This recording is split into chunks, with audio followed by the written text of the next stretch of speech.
فالصالحات قانتات حافظات للغيب بما حفظ الله।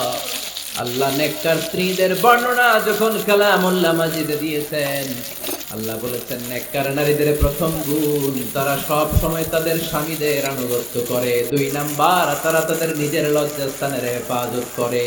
4টা কাজ কোন নারী যদি দুনিয়াতে করে, 4টা, আওয়াজ করে বলতে হবে কয়টা? মাত্র 4টা কাজ কোন নারী যদি পৃথিবীতে করে, ওই নারীর জন্য জান্নাতের 8টা দরজা খুলে দিবে কে?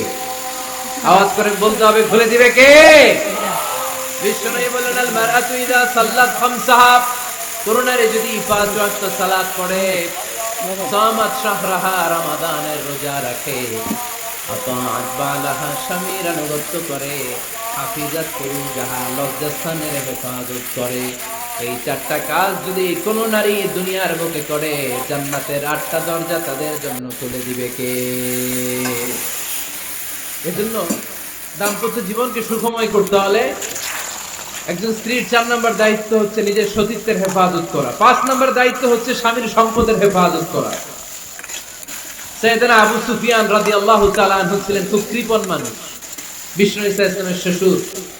সেই বুখারীতে এসেছে, ওনার স্ত্রী এসে আল্লাহ রাসূল সাল্লাল্লাহু আলাইহি ওয়াসাল্লামের কাছে বলেন, ইয়া রাসূলুল্লাহ, ইন্না আবা সুফিয়ান রাজুলুন শাহীহ।